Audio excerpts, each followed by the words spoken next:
Investing in cinemas without cinema knowledge is injurious to you, your family, and the audience too.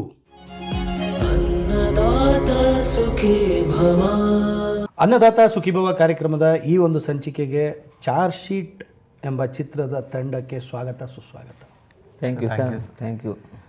So that makes one of the reason that unique selling point ಅಂತ ಹೇಳಿದಾಗ ಸಿನಿಮಾಗೆ ಇದೊಂದು unique selling point ನಾನು ಹೇಳೋದಕ್ಕೆ ಇಷ್ಟಪಡ್ತೀನಿ. ಇದು ನಿಮಗೆ ಸುಂದರ್ ರಾಜ್ ಅವರ ಜೊತೆ ಅಂದರೆ 250 ಸಿನಿಮಾ ಮಾಡಿದಂಥ ನಟ. Good question. ಮತ್ತು ದೊಡ್ಡ ಆರ್ಟಿಸ್ಟ್ಗಳ ಜೊತೆ ಎಲ್ಲ ಸಿಂಕ್ ಆಗುವಂಥ ಒಬ್ಬ ನಟ.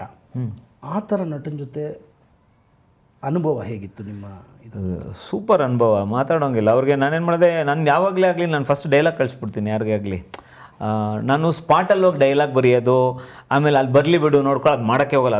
ನಾನು ಕ್ಯಾಮ್ರಾ ಹಿಂದೆ ಹೋಗ್ಬೇಕಾದ್ರೆ ಸುಮಾರು ಹೋಮ್ವರ್ಕ್ ಮಾಡ್ಕೊಂಬಿಟ್ಟಿರ್ತೀನಿ. ನೀವು ಹೈನಾ ಮಾಡ್ಬೇಕಾದ್ರೆ ನಿಮ್ಗೆ ಗೊತ್ತಾಯಿತು, ನಿಮ್ದು ಆ ಮುಸ್ಲಿಂ ಕ್ಯಾರೆಕ್ಟರ್ ನೀವು ಮಾಡಿದಾಗ ನಿಮ್ಗೆ ಮುಂಚೆನೇ ಕಳಿಸ್ಬಿಟ್ವಿ, ಫಾಲೋ ಅಪ್ ಮಾಡಿದೆ. ಸೊ ನಾನು ಅವ್ರಿಗೆಲ್ಲ ಕಳಿಸ್ಬಿಟ್ಟು ಸರ್ ಇದನ್ನು ಪಕ್ಕಾ ಮಾಡ್ಕೊಂಬಿಡಿ, ಆಮೇಲೆ ಅದು ಹೆಂಗೆ ಮಾಡೋದು ಅಂತ ಆಮೇಲೆ ಹೇಳೋಣ ಅಂಥೇಳಿ ಮಾಡ್ಕೊಂಬಂದೆ. ಅವರು ತುಂಬ ತಯಾರಿ ಮಾಡ್ಕೊಂಬಿಟ್ಟಿದ್ರು ರೋಲ್ಗೆ. ಅಂದರೆ ಅವರು ಯಾವ ಥರ ಹೋಗಿದ್ರು ಅಂದರೆ, ಅವ್ರು ಒಂದೊಂದ್ಸಲ ಫೋನ್ ಮಾಡಿಬಿಟ್ಟು ಹೇಳೋರು, ಆ ರಾಮಣ್ಣನ ಕ್ಯಾರೆಕ್ಟರ್ ನಂಗೆ ಕಾಡ್ತಾ ಇದೆ ವೆಂಕಟವ್ರೆ ಅಂತೇಳಿ. ಬಟ್ ಹಿ ವಾಸ್ ಇನ್ ದು ಡೀಪ್ ಡೈವ್, ಪರಕಾಯ ಪ್ರವೇಶ, ಅದು ಆ ಕ್ಯಾರೆಕ್ಟರ್ ಒಳಗಡೆ ಹೋಗ್ಬಿಟ್ಟಿದ್ರು ಅವರು. ಹೋಗ್ಬಿಟ್ಟು ಅವ್ರದ್ದು ಏನು ಸಿಂಪ್ಲಿಸಿಟಿ ನನಗೆ ಇಷ್ಟ ಆಗಿದೆ ಏನಂದರೆ, ಅವ್ರದ್ದು ಏನೂ ಇಲ್ಲ, ಇನ್ನೂ ಸಿನಿಮಾ ಮಾಡಿದ್ದೀನಿ ಆ ಥರ ಏನಿಲ್ಲ. ಪಾಪ ಹಿ ವಾಸ್ ವೆರಿ ಸಿಂಪಲ್. ನಮ್ಮ ಜೊತೆನೇ ಕೂತ್ಕೊಂಡು ಊಟ ಮಾಡೋದಾಗಲಿ, ನಮ್ಮ ಜೊತೆನೇ ಕೂತ್ಕೊಂಡು ಹರಟೆ ಹೊಡೆಯೋದಾಗಲಿ ಎಲ್ಲ ತುಂಬ ಚೆನ್ನಾಗಿ ಸೆಟ್ಟಲ್ಲಿ ಬಿಹೇವ್ ಮಾಡಿದ್ರು. ಅದು ತುಂಬ ಚೆನ್ನಾಗಿ ಕನೆಕ್ಟ್ ಆಯಿತು. ಅವಾಗ ಯಾರಿಗೂ ಗಾಬರಿ ಆಗಲಿಲ್ಲ. ನಮ್ಮ ದೊಡ್ಡ ಆರ್ಟಿಸ್ಟ್ಗಳೆಲ್ಲರೂ ಅವ್ರ ಹತ್ರ ಇಂಟ್ರ್ಯಾಕ್ಟ್, ಒಂದು ಸೀನಲ್ಲಿ ಅವ್ರಿಗೆ ಬೈಯೋದಿದೆ, ಅದೆಲ್ಲ ಕೂಲಾಗಿ ಮಾಡಿದ್ವಿ. ಅವರೊಂಥರ ತುಂಬ ಕ್ಯಾಶುಯಲಾಗಿ ತುಂಬ ಚೆನ್ನಾಗಿ ಇದ್ದರು. ಅವ್ರ ಅನುಭವಗಳನ್ನ ಹೇಳ್ತಾ ಇದ್ರು ನಮಗೆ. ಅವರು ಕಾರಂತರ ಜೊತೆ ಕೆಲಸ ಮಾಡಿರೋದು ಅದೆಲ್ಲ ನಮ್ಗೊಂಥರ ಲರ್ನಿಂಗ್ ಲೆಸನ್ಸ್ ಆ್ಯಕ್ಚುಲಿ. ಇವಾಗ ನಮ್ಮ ತಂದೆ ಏನೋ ಒಂದು ಕೆಲಸ ಮಾಡಿರೋದನ್ನು ಅವ್ರು ನೋಡಿರ್ತಾರೆ, ಇವಾಗ ಅವ್ರು ಮಾಡಿರೋದನ್ನು ನಾನು ನೋಡ್ತಾ ಇದ್ದೀನಿ ಇವಾಗ. ಸೊ ನಾಲೆಜ್ ಟ್ರಾನ್ಸ್ಫರ್ ಅನ್ನೋದು ಹೆಂಗಾಯಿತು, ಅವ್ರು ತುಂಬ ಚೆನ್ನಾಗಿ ನಾಲೆಜ್ ಟ್ರಾನ್ಸ್ಫರ್ ಮಾಡಿದ್ರು ಕೆಲವೆಲ್ಲ. ಸುಂದರ್ ರಾಜ್ ಅವರು, ನಾನು ಈ ಬಾಲ್ಚಂದರ್ ಪಿಕ್ಚರ್ ಮಾಡಿದಾಗ ಹಿಂಗಿತ್ತು, ಫೋನ್ ಮಾಡಿ ಕರೆದ್ರು, ಗಡಿ ಓಡ್ಸಕ್ಕೆ ಬರ್ತಾನೋ ಅಂತ ಕೇಳಿದ್ರು. ನಾನು ಒಂದು ಒಪ್ಕೊಂಬಿಟ್ಟೆ, ಅದು ಬುಲೆಟ್ ಓಡ್ಸಕ್ಕೆ ಬರಲಿಲ್ಲ. ಅಂದರೆ ಅದು ಅವೆಲ್ಲ ಅನುಭವಗಳು ನಮಗೆ ಒಂಥರ ಇದು ಕೊಡ್ತಾ ಇತ್ತು, boosting factors. So he was very very cool in the set and very precision. ಅಂದರೆ ಏನು ಬೇಕೋ ಕರೆಕ್ಟಾಗಿ ಸೂಪರಾಗಿ ಮಾಡಿದ್ರು. ಅಂದರೆ he was a directors actor ಅಂತ. ಅಬ್ಸಲ್ಯೂಟ್ಲಿ ಅದ್ರ ಬಗ್ಗೆ ಡೌಟೇ ಇಲ್ಲ. ಅಂದರೆ ಆ ವಯಸ್ಸಲ್ಲಿ ಪಾಪ ಅಶೋಕ ಪಿಲ್ಲರಲ್ಲಿ, ಸರ್ ಇಲ್ಲಿ ಕೂತ್ಕೊಳ್ಳಿ ಸರ್, ಇಲ್ಲಿ ಮಲ್ಕೊಳ್ಳಿ ಸರ್ ಎಲ್ಲ ಮಾಡಿಸ್ಬಿಟ್ಟಿದ್ದೀವಿ. ಇವಾಗ ಅಶೋಕ ಪಿಲ್ಲರ್ ಒಂದು ಸೀನು ನಿಮ್ಗೆ ಹಾಡಲ್ಲಿ ಅವರು ಅಶೋಕ ಪಿಲ್ಲರ್ ಕಟ್ಟೆ ಮೇಲೆ ಹಿಂಗೆ ಮಲ್ಕೊಂಡ್ಬಿಡ್ತಾರೆ. ಹಿಂಗೆ ಅದು ಕೆಲವರು ಆರ್ಟಿಸ್ಟ್ಗಳು ಹೆಸಿಟೇಷನ್ ಮಾಡ್ತಾರೆ, ಸರ್ ಇಲ್ಲಿ ಮಲಗಬೇಕಾ, ಯಾಕೆ ಕ್ಲೀನ್ ಮಾಡಿಸಿ ಅಂತೆಲ್ಲ. ಪಾಪ ಇವರು ಅದೆಲ್ಲ ನೋಡಲಿಲ್ಲ. ದಟ್ ಈಸ್ ಒಂದು ಅದೆಲ್ಲ ಇಂಪಾರ್ಟೆಂಟ್ ಆರ್ಟಿಸ್ಟ್ಗಂದು. ಇವಾಗ 2 ಥರ ಸೈಲರ್ಗಳಿರ್ತಾರಂತೆ ಶಿಪ್ಪಲ್ಲಿ. ಕ್ಯಾಪ್ಟನ್ ಕರೆದ್ಬಿಟ್ಟು ಹೇಳ್ತಾನೆ, can you tell me the depth of the sea ಅಂದರೆ, ಒಬ್ಬ ಲೆಟ್ ಮಿ ಚೆಕ್ ಅಂತಾನೆ. ಇನ್ನೊಬ್ಬ ಏನು ಮಾಡ್ತಾನೆ, ಎಗರ್ಬಿಟ್ಟು ಕೆಳಗಡೆ ಹೋಗಿ ಸಿ ಬೆಟ್ ಟಚ್ ಮಾಡ್ಬಿಟ್ಟು ಅಂತ ಹೇಳ್ಬಿಡ್ತಾನೆ, ಸರ್ ಇಟ್ ಈಸ್ 120 feet ಅಂತಾನೆ. ಈ 2 ಥರ ನೋಡಿದಾಗ ಅವ್ರು ಆ ಥರ ಕ್ಯಾಟಗರಿ ಟಕ್ ಅಂತ ಹೋಗಿ ಅವರು ಆ ಒಂದು ಇಮ್ಮಿಡಿಯೇಟಾಗಿ ಇನ್ಸ್ಟಂಟ್ ಆ್ಯಕ್ಟ್ ಮಾಡೋವಂಥವ್ರು ಸುಂದರ್ ರಾಜ್ ಅವರು. ಸೊ ತುಂಬ ಒಳ್ಳೆ ಅನುಭವ, ತುಂಬ ಚೆನ್ನಾಗಿ ಸೆಟ್ಟಲ್ ಜೊತೆ ಹೊಂದ್ಕೊಂಡು ಎಲ್ಲ ಸುಮಾರು ವ್ಯಾಲ್ಯೂ ಅಡಿಷನ್ಸು ಕ್ಯಾರೆಕ್ಟರ್ಗೆ. ಸೊ ನಿಮಗೆ ಅವರು ಡೈರೆಕ್ಟರ್ಸ್ ಆ್ಯಕ್ಟರ್ ಆಗಿದ್ರು, ಬಟ್ ಹೊಸದಾಗಿ ಬಂದಂಥವ್ರಿಗೆ ನಿಮಗೆ ಸುಂದರ್ ರಾಜ್ ಅವ್ರ ಜೊತೆ ಕೆಲಸ ಮಾಡೋಕ್ಕೆ ಯಾವ ರೀತಿ ಕಷ್ಟ ಆಯಿತಾ?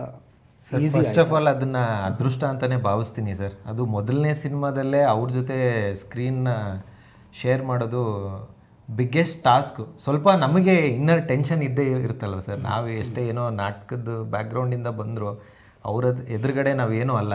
ಹೌದು, ಅವ್ರು ಮಾಸ್ಟರ್. ಅಬ್ಸಲ್ಯೂಟ್ಲಿ ನಮಗೆ ಸ್ವಲ್ಪ ಟೆನ್ಷನ್ ಇತ್ತು ಸರ್. ಬಟ್ ನಾವು ಆಲ್ರೆಡಿ 1-2 ದಿನ ವೆಂಕಟ್ ಸರ್ ನಮ್ಮನ್ನ ನಡ್ಸ್ಕೊಂಡಿದ್ದ ರೀತಿ ಸೆಟ್ಟಲ್ಲಿ ಆಲ್ರೆಡಿ ನಾವು ಪಾರ್ಟ್ ಆಗೋಗಿದ್ವಿ ಸರ್. ಅದರಿಂದ ಸ್ವಲ್ಪ ಹುಮ್ಮಸ್ಸು ಮತ್ತು ಕಾನ್ಫಿಡೆನ್ಸು ಸ್ವಲ್ಪ ಜಾಸ್ತಿ ಆಗಿತ್ತು. ಅದಾದಮೇಲೆ ನಮ್ಮನ್ನ ಜಾಯಿನ್ ಮಾಡಿದ್ರು ಸರ್ ಸುಂದರ್ ಸರು. ಇವರು ಹೇಳ್ದಂಗೆ ನಮ್ಮನ್ನ ಹಂಬಲ್, ಅಂದರೆ ಅವ್ರ ಹಂಬಲ್ನೆಸ್ ನೋಡ್ಬಿಟ್ಟು ನಮಗೆಲ್ಲ ಇದ್ದಿದ್ದು ಗಾಬರಿ ಎಲ್ಲ ಹೊಟ್ಟೋಯ್ತು ಸರ್. ಆಮೇಲೆ ಅವರು ಪಡ್ತಾ ಇದ್ದಿದ್ದು ಕಷ್ಟ, ಅಂದರೆ ಕಷ್ಟ ಆ್ಯಸ್ ಇನ್ ಒನ್ ಮೋರ್ ಹೋಗೋಣವಾ ವೆಂಕಟ್, ಓಕೆನಾ ನಿಮಗೆ, ಓಕೆನಾ, ನೀವು ಸ್ಯಾಟಿಸ್ಫೈಡಾ ಅಂತ ಕೇಳೋ ಅಂಥ ಮನಸ್ಥಿತಿ, ಅದನ್ನು ನೋಡಿ ಕಲಿಬೇಕು ಅನ್ನೋ ಕಾತರ ಆಯಿತು ಸರ್. ನಮ್ಮ ಸೀನ್ ಇಲ್ಲದೆ ಹೋದ್ರು ಅಲ್ಲಿ ಬಂದು ನಿಂತ್ಕೊಂಡು ಸೈಡಲ್ಲಿ, ಓ ಹಿಂಗೆ ಮಾಡ್ತಾರೆ ಇವರು, ಇದನ್ನ ಹೆಂಗೆ ಮಾಡ್ತಾರೆ, ಇದನ್ನ ಹೆಂಗೆ ಇಂಪ್ರೂವೈಸ್ ಮಾಡ್ತಾರೆ ಅನ್ನೋದು ಕಲ್ತಿದ್ದು ತುಂಬ ಇತ್ತು ಸರ್. ಮಗ್ಗಿ ಒಪ್ಸ್ಲಿಲ್ಲ ಅವರು. ಅಯ್ಯೋ ಮಗ್ಗಿ ಅವರು 2x2 4 ಹೆಂಗಾಗುತ್ತೆ ಅನ್ನೋದು ಇದು ಮಾಡಿದ್ರೆ ಹೊರತು 2x4 ಅಂತ ಹೇಳಿಲ್ಲ ಅವ್ರು. ಆ ಥರ ತುಂಬ ಡೀಟೇಲ್ ಆಗಿ ವರ್ಕ್ ಮಾಡೋದು. ಆಮೇಲೆ ಅದೇ ಸರ್ ಹೇಳ್ದಂಗೆ ಒಂದು ಬಯೋಸೀನ್ ಒಂದಿದೆ ಸರ್. ಅಂದರೆ ಅವ್ರನ್ನ ಒಂದು ಸ್ವಲ್ಪ ಹಿಂಗೆ ಆ ಕ್ಯಾರೆಕ್ಟರ್ನ, ಅವ್ರನ್ನಲ್ಲ ಆ ಕ್ಯಾರೆಕ್ಟರ್ನ, ನಮಗೂ ಹೆಸಿಟೇಷನ್ ಇತ್ತು. ಮಾನಿಟ್ರಲ್ಲಿ ಸ್ವಲ್ಪ ನಿಧಾನಕ್ಕೆ ತೊಗೊಂಡಾಗ ಅವರು ಯಾಕಪ್ಪ ಕ್ಯಾರೆಕ್ಟರ್ ಇದು ನೀನು ಮಾಡು, ನೀನು ಫುಲ್ ಕ್ಯಾರೆಕ್ಟ್ರಲ್ಲಿ ಇದ್ದು ಕೊಡು ಅಂತ ಹೇಳಿದ್ರು. Sorry to interrupt, it's almost lengthy short, 2.5 minute short. 4 police ಆಫೀಸರ್ನ ಮುಗಿಸ್ಕೊಂಡು ಒಂದು ಕ್ಯಾಮ್ರಾ SK ಉಮೇಶ್ ಬರುತ್ತೆ, ಅಲ್ಲಿವರೆಗೂ ಒಂದು 4 ನಿಮಿಷ ಇದೆ. ಇವ್ರದ್ದು 1.5 ನಿಮಿಷ, ಇನ್ನೊಬ್ರದ್ದು 1 ನಿಮಿಷ, ಇನ್ನೊಬ್ರದ್ದು 1 ನಿಮಿಷ, ಆ ಥರ ತುಂಬ ಅದು ಲೆಂತಿ ಶಾರ್ಟ್ ಅದು. ಅಂದರೆ ಒಂದೇ ಟೇಕಲ್ಲಿ ಸರ್, ಅದು ಕಂಟಿನ್ಯೂಸ್ ಶಾರ್ಟು. ಎಲ್ಲರೂ ಮಾತಾಡ್ಸ್ಕೊಂಡು ಬರ್ತಾ ಇರ್ತಾರೆ. ಕೊನೆಗೆ ಅವ್ರು ಬಂದು ಲಾಸ್ಟ್ ನನ್ನ ಪೋರ್ಷನ್ ಹತ್ರ ಬಂದು ಅದೊಂದು ಡೈನಮಿಕ್ ಇದೆ. ಅದಾದ ಕೂಡಲೇ ಅವ್ರು ಕೊಟ್ಟಿದ್ದ ಎಕ್ಸ್ಪ್ರೆಷನ್ನಿಗೆ ನಾನು ಅಯ್ಯೋ ಕ್ಯಾಮ್ರಾ ಫಸ್ಟ್ ಇಲ್ಲಿಂದ ಹೋಗಲಿ ಅನ್ನೋದು ಕಾನ್ಷಿಯಸ್ ಆಯ್ತು. ಯಾಕಂದರೆ ಅವರು ಕೊಟ್ಟಿದ್ದ ರಿಯಾಕ್ಷನ್ ಹಂಗಿತ್ತು ಸರ್. ಆಮೇಲೆ ಆ ಮೊಮೆಂಟಿಗೆ ಅವ್ರು ಕೊಡ್ತಾ ಇದ್ದಿದ್ದ ರೀತಿ, ಸುಂದರ್ ಸರ್ ಬೇರೆ, ಅಲ್ಲಿ ಬರ್ತಾ ಇದ್ದ ರಾಮಣ್ಣ ಬೇರೆ, ಆ ಥರ ಒಂದು ಬಾಡಿ ಲ್ಯಾಂಗ್ವೇಜು ಚೇಂಜಸ್ಸು ಆಗಲಿ. ಮತ್ತು ಅವರು ಒಂದು ಬ್ಯಾಗ್ ಹಿಡ್ಕೊಂಡೇ ಇರ್ತಾರೆ ಸರ್, ಅದು ಹೈಲೈಟು ಸರ್. ಅವರು ಅದನ್ನು ಒಂದು ಕ್ಯಾರೆಕ್ಟ್ರಾಗಿ ಟ್ರೀಟ್ ಮಾಡೋರು, ಪಾರ್ಟ್ ಆಫ್ ದಿ ಕ್ಯಾರೆಕ್ಟರ್ ಅಂತ ಆ ಬ್ಯಾಗ್ನ. ಮತ್ತು ಅವರು ಕೊಡ್ತಾ ಇದ್ದಿದ್ದು ಸಟಲ್ ಎಮೋಷನ್ಸು ಸರ್. ರಿಯಾಕ್ಷನಿಂದ ಏನೋ ಆ್ಯಕ್ಟ್ರು ಇನ್ನೂ ಬೆಟ್ರಾಗಿ ಪರ್ಫಾರ್ಮ್ ಮಾಡ್ಬಿಡ್ತಾರೆ ಸರ್. ಅದರಲ್ಲಿ ಆ್ಯಕ್ಚುಲಿ ಅವ್ರಿಗೆ ಡೈಲಾಗ್ ಇಲ್ಲ, ಅಲ್ಲಿ ಜಸ್ಟ್ ಒಂದು ಸಿಂಪಲ್ ಅಲ್ವಾ ಸರ್ ಎಕ್ಸ್ಪ್ರೆಷನ್ಸ್, ಸಿಂಪಲ್ ಎಕ್ಸ್ಪ್ರೆಷನ್ ಕೊಡ್ಬೇಕು. ನಮ್ದು ಡೈಲಾಗ್ ಇರೋದು, ಬಟ್ ಆ ಎಕ್ಸ್ಪ್ರೆಷನ್ ಇಂದ ನಮ್ಗೆ ರಿಯಲ್ ಆಗಿ ಅವ್ರಿಗೆ ಹೇಳಬೇಕು ಅಂತ ಒಂದು ಅನ್ನಿಸ್ತಿತ್ತು ಸರ್. ಅಲ್ಲ, ನಾನು ಆ್ಯಕ್ಚುಲಿ ಸುಂದರರಾಜ್ ಅವ್ರನ್ನ ನೋಡಿದಾಗ ನೀವು ಹೇಳಿದ್ದು ಒಂದು ರೈಟ್ ಥಿಂಗ್ ಏನು ಅಂದರೆ, ಅವರು ಪ್ರಾಪರ್ಟಿನೂ ಒಂದು ಕ್ಯಾರೆಕ್ಟ್ರಾಗಿ ಬದಲಾಯಿಸ್ತಾರೆ ಅನ್ನೋದನ್ನ ಕರೆಕ್ಟು, ನಾನು ಒಪ್ತೀನಿ ಅದನ್ನ. ಆಮೇಲೆ ನೀವು ಒಂದು ಮಾತು ಹೇಳಿದ್ರಿ, ವೆಂಕಟ್ ಭಾರದ್ವಾಜ್ ಅವರು ನಮ್ಮನ್ನು ಸೆಟ್ಟಲ್ಲಿ ಟ್ರೀಟ್ ಮಾಡಿದಂಥ ರೀತಿ ಮತ್ತು ಅವರು ನಮ್ಮನ್ನು ನಡೆಸ್ಕೊಂಡಂಥದ್ದು ರೀತಿ ತುಂಬ, ಅದರಿಂದ ನಮಗೆ ಒಂದು ಸ್ವಲ್ಪ ಈಸ್ ಆಯಿತು ಅಂತ. ಹೌದು ಸರ್. ಅದ್ರ ಅರ್ಥ ಏನು ಗೊತ್ತಾ, he is here to make movies ಅಂತ. ಅದನ್ನ ಅರ್ಥ ಮಾಡ್ಕೊಳ್ಳಿ. ಯಾಕೆಂದರೆ ಸಿನಿಮಾ ಮಾಡೋರು ಯಾವತ್ತಿದ್ರೂ ಸಟಲ್ಲಾಗಿ ಅವ್ರ ಸೆಟ್ಟಲ್ಲಿ ಅವ್ರ ಕೆಲಸ ಏನಾಗಬೇಕು ಅದನ್ನೇ ಮಾಡ್ತಾರೆ. ಬಿಟ್ಟರೆ ತುಂಬ ಎಲ್ಲ ಎಗರಾಡಿ ಕೂಗಾಡಿ ಮಾಡೋ ಅಂಥವ್ರು ಅದು ಸಿನಿಮಾ ಬಿಟ್ಟು ಬೇರೆ ಏನೋ ಮಾಡ್ತಾ ಇರ್ತಾರೆ ಅನ್ನೋದು ನನ್ನ ಭಾವನೆ. ಯಾಕೆಂದರೆ ನಾನು ವೆಂಕಟ್ ಅವ್ರದ್ದು ಜೊತೆ ಕೆಲಸ ಮಾಡಿದ್ದೀನಿ ಜೊತೆಯಲ್ಲಿ. And then it is just to the point. ನಾನು ಎಷ್ಟೋ ಸತಿ ವೆಂಕಟ್ ಅವ್ರು ಕೇಳಿದ್ದೀನಿ ಕೂಡ ಪರ್ಸ್ನಲ್. ನಾವು ಇವರು ಹೆಂಗೆ ಆಕಸ್ಮಿಕ ಚೇಂಬರ್ಗೆ ಬಂದ್ರು, ಇವ್ರು ಯಾರಪ್ಪ ಕ್ಯಾರೆಕ್ಟರ್ ಸಖತ್ತಾಗಿದ್ದಾರೆ, ನಾನು ಕ್ಯಾರೆಕ್ಟರ್ ಹುಡುಕ್ತಾ ಇದ್ದೆ ನಮ್ಮ ಮೈನಾ ಸಿನಿಮಾಗೆ, ಸಖತ್ತಾಗಿದ್ದಾರೆ ಅಂತ ಅಲ್ಲೇ ಸ್ಪಾಟಲ್ಲೇ ಕೇಳಿದೆ, ಸರ್ ಒಂದು ಒಳ್ಳೆ ರೋಲ್ ಇದೆ, ಮುಸ್ಲಿಂ ಕ್ಯಾರೆಕ್ಟರ್ ಮಾಡ್ತೀರಾ ಅಂದೆ. ಇವ್ರು ಹಿಂದೆ ನೋಡಿ ಮಾಡ್ತೀನಿ ಅಂದರು. ಯಾಕಂದ್ರೆ ನನಗೆ ಒಂಥರ ಅದು ನೋಡಿದ ತಕ್ಷಣ ಬಂದ್ಬಿಡ್ತೇವೆ, ಅವ್ರದ್ದು ಕ್ಯಾರೆಕ್ಟರ್ ನೋಡಿದ ತಕ್ಷಣ ತುಂಬ ಚೆನ್ನಾಗಿ ಮಾಡಿದ್ರು ಐನಾದಲ್ಲಿ. ಈಗ ಆರ್ಟಿಸ್ಟು ಆಗ್ಬಿಟ್ಟಿದ್ದೀನಿ. ಜಗ್ಗೇಶ್ ಅವರು ತಮ್ಮ ಒಳ್ಳೆ ಕ್ಯಾರೆಕ್ಟರ್ ಮಾಡಿದ್ದಾರೆ. ಯಾವುದೋ ಒಂದು ಡೆತ್ ಬೈ ಚಾಕ್ಲೇಟ್ ಅಂತ ಒಂದು ಸಿನಿಮಾನಲ್ಲಿ ಮಾಡಿದ್ದೀನಿ. ನಮ್ಮ ಇವೊಂದು ಧನಂಜಯ್ ಮಾಡಿದ್ರಾ? Very nice. ಆ ಸಿನಿಮಾ ಮಾಡಿದ್ದೀನಿ. ಓಕೆ, ನಮ್ಗೆ ಅಲ್ಲಿ ಪಾದ್ರಿ ರೋಲ್ ಹಾಕಿದ್ರು. ಹೌದಾ?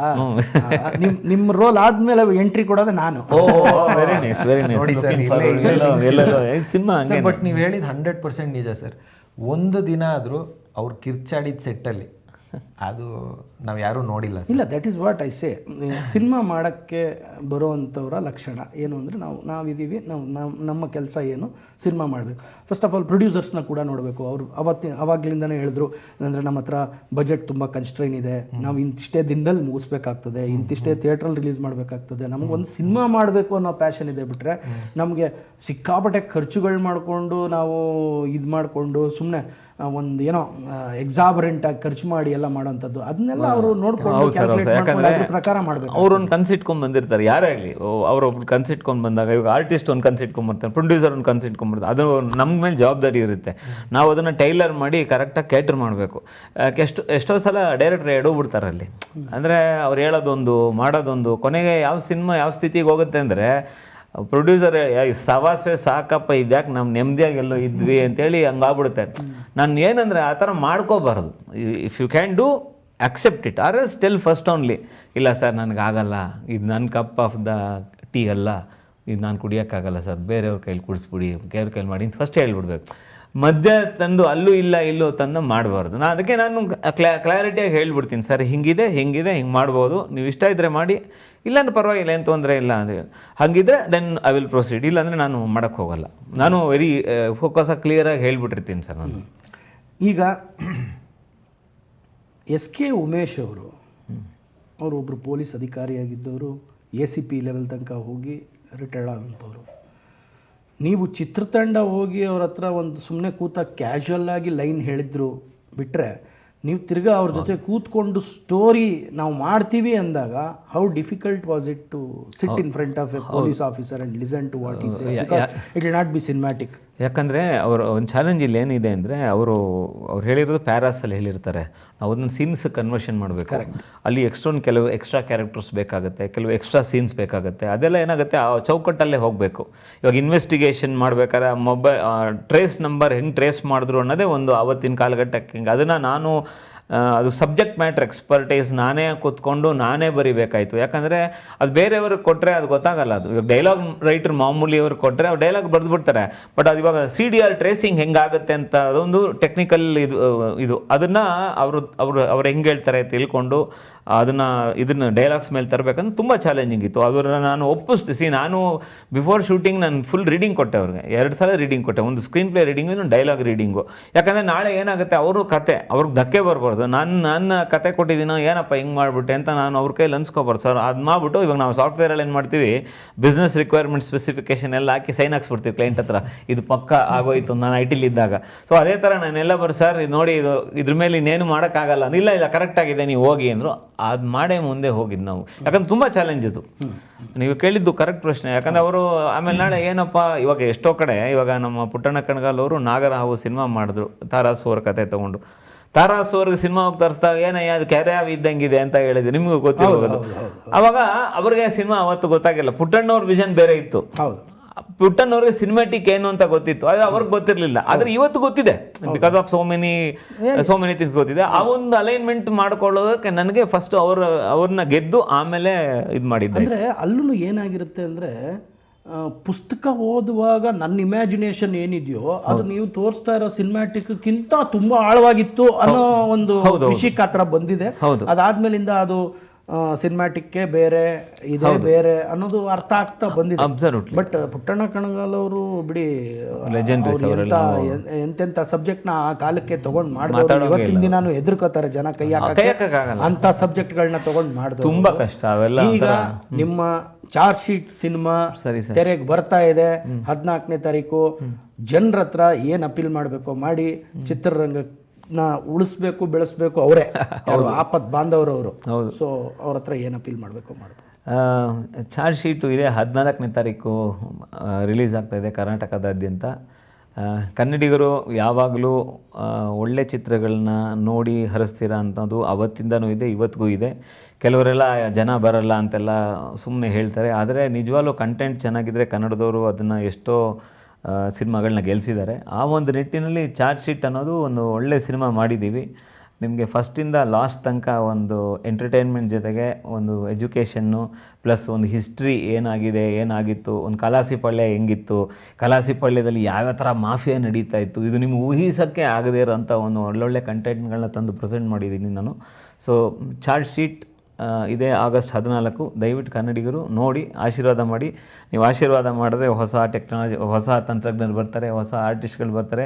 ಕನ್ನಡ ಚಿತ್ರರಂಗದಲ್ಲಿ ಇನ್ನೊಂದಷ್ಟು ಸಿನಿಮಾ ಪ್ರಯೋಗಗಳು ಮಾಡೋವಂಥ ಸಾವಿರಾರು ಜನ ಉಟ್ಕೊತಾರೆ. ಹಾಗಾಗಿ ದಯವಿಟ್ಟು ಚಾರ್ಜ್ ಶೀಟ್ ಆಗಸ್ಟ್ 14 ನೋಡಿ ಎಲ್ಲರಿಗೂ ಆಶೀರ್ವಾದ ಮಾಡಿ. Once again Venkat sir, thank you so much for the opportunity. And ಆಗಲೇ ಹೇಳ್ದಂಗೆ ಇದು ನನ್ನ ಮೊದಲನೇ ಸಿನಿಮಾ ಬೆಳ್ಳಿ ತೆರೆ ಮೇಲೆ ಬರ್ತಿರೋದು. ಸೊ ನನ್ನಂಥ ಎಷ್ಟೋ ಕಲಾವಿದರು ಇದರಲ್ಲಿ ಆ್ಯಕ್ಟ್ ಮಾಡಿದ್ದಾರೆ. ಸೊ ಅವರೆಲ್ರಿಗೂ ಇದೊಂದು ಒಳ್ಳೆ ವೇದಿಕೆ ಆಗಬೇಕು. ಸೊ ಅದಾಗಬೇಕು ಅಂತಂದರೆ ನೀವು ಈ ಸಿನಿಮಾನ ಬಂದು ನೋಡಿ ಹರಿಸ್ಬೇಕು. ಆ್ಯಂಡ್ ಮೋಸ್ಟ್ ಇಂಪಾರ್ಟೆಂಟ್ಲಿ ನಮ್ಮ ಸುಂದರ್ ರಾಜ್ ಸರ್ ಅವ್ರದ್ದು 250ನೇ ಸಿನಿಮಾ. ಸೊ ಅವರು ಎಷ್ಟು ದೊಡ್ಡ ಲೆಜೆಂಡು ಅಂತ ನಾನೇನು ಹೇಳಬೇಕಾಗಿಲ್ಲ. ಅವ್ರದ್ದು ಈ ಸಿನಿಮಾ ಇದನ್ನು ನಾವು ಸ್ಪೆಷಲ್ ಮಾಡಬೇಕು. ಸೊ ಇದಕ್ಕೆಲ್ಲ ನಿಮ್ಮ ಸಹಕಾರ, ಪ್ರೋತ್ಸಾಹ ಬೇಕೇ ಬೇಕು. ದಯವಿಟ್ಟು ಚಿತ್ರಮಂದಿರಗಳಲ್ಲಿ ಆಗಸ್ಟ್ 14 ಚಾರ್ಜ್ ಶೀಟ್ ನಿಮ್ಮೆಲ್ಲರ ಮುಂದೆ ನೋಡಿ ಹರಿಸಿ ಅಂತ ಕೇಳ್ಕೊತೀನಿ. ಇವತ್ತು ನನಗೆ ಇಲ್ಲಿ ಕರೆದು ಅನ್ನದಾತ ಸುಖೀಭವ ಅನ್ನೋ ಒಂದು ಯೂಟ್ಯೂಬ್ ಚಾನಲ್ ಆಗಿರ್ಬೋದು ಅಥವಾ ಇನ್ಸ್ಟಾಗ್ರಾಮ್ ಪೇಜ್ ಆಗಿರ್ಬೋದು, ನಮಗೆ ಇಲ್ಲಿ ಕೂರಿಸಿ ನಮಗೊಂದು ಆಪರ್ಚುನಿಟಿ ಕೊಡ್ತಾ ಇದ್ದಾರೆ. ಅನ್ನದಾತ ಸುಖಿ ಭವ ಅನ್ನೋದು ಅವ್ರು ಮೊದಲಿಂದನೂ ಪ್ರೊಡ್ಯೂಸರ್ಗೆ ಹೇಳ್ತಾಯಿದ್ರು. ಅದೇ ಥರ ಪ್ರೊಡ್ಯೂಸರು ಉಳಿಲಿ, ಅನ್ನದಾತ ಸುಖಿ ಭವ. ನಾನು ನಿಮಗೆ ಥ್ಯಾಂಕ್ಸ್ ಹೇಳ್ತೀನಿ ಪ್ರಭು ಅವರೇ. ನಮ್ಮ ಚಿತ್ರತಂಡನ ಕರೆದು ಇಲ್ಲಿ ಒಂದು ವೇದಿಕೆ ಕಲ್ಪಿಸಿ ನಮ್ಮನ್ನ ಮಾತಾಡೋಕ್ಕೆ ಕೊಟ್ಟಿರೋದಕ್ಕೆ ನಾವು ಹೃತ್ಪೂರ್ವಕವಾಗಿ ವಂದನೆಗಳನ್ನ ನಿಮಗೆ ತಿಳಿಸ್ತೀನಿ ಚಾರ್ಜ್ ಶೀಟ್ ತಂಡದಿಂದ. Thank you sir. Thank you so much. Charge sheet ಚಿತ್ರ ಯಶಸ್ವಿ ಆಗಲಿ. ಅದರ ಅನ್ನದಾತರಾದಂಥ ಪ್ರೊಡ್ಯೂಸರ್ಸು ದಿನೇಶು ಮತ್ತು ಲಕ್ಷ್ಮಣ್ ಅವ್ರಿಗೆ ಅವರು ಹಾಕಿದಂಥ ಬಂಡವಾಳ ದುಪ್ಪಟ್ಟಾಗಿ ವಾಪಸ್ ಬರಲಿ, ಇನ್ನೂ ಹೆಚ್ಚಿನ ಹಣ ಬರಲಿ, ಅವರು ಚಿತ್ರರಂಗದಲ್ಲಿ ಇನ್ನೂ ಹಲವಾರು ಚಿತ್ರಗಳನ್ನ ನಿರ್ಮಿಸೋ ಥರ ಆಗಲಿ. ಜೊತೆಗೆ ನಿಮ್ಮ 14ನೇ ಚಿತ್ರ 14ನೇ ತಾರೀಕಿಗೆ ಬಿಡುಗಡೆ ಆಗ್ತಾ ಇದೆ. ಸೊ ಅದು ಒಂದು ತುಂಬ ಕೋಇನ್ಸಿಡೆನ್ಸ್ಗಳಿದ್ದಾವೆ. ಸೊ ನಾನು ಒಂದೊಂದೇ ಹೇಳ್ತಾ ಹೋಗ್ತಾ ಇದ್ದೀನಿ. ಸೊ 14ನೇ ಚಿತ್ರ 14ನೇ ತಾರೀಕಿಗೆ ರಿಲೀಸ್ ಆಗ್ತಾ ಇದೆ. ಸೊ ಒಳ್ಳೇದಾಗಲಿ ಅದಕ್ಕೂ. Thank you sir. ಮತ್ತು ಇನ್ನೂ ಸಾಕಷ್ಟು ಚಿತ್ರಗಳನ್ನ ಮಾಡಿ ನೀವು ಹೊಸ ಪ್ರತಿಭೆಗಳಿಗೆ ಅವಕಾಶ ಕೊಡ್ತೀರಾ. ಅದೇ ರೀತಿ ಮುಂದುವರಿಲಿ ಅಂತ ಹೇಳ್ತಾ ಈ ಕಾರ್ಯಕ್ರಮಕ್ಕೆ ನೀವಿಬ್ಬರು ಬಂದು ಇಲ್ಲಿ ನಿಮ್ಮ ಸಿನಿಮಾನ ಯಾಕೆ ನೋಡಬೇಕು ಅನ್ನೋದು ಜನರಿಗೆ ಮಂದಟ್ಟು ಮಾಡಿಕೊಟ್ಟಿದ್ದೀರಾ. So thank you sir. Thank you ಎಲ್ರಿಗೂ, ಎಲ್ಲ technicians. Thank you technicians. Thank you.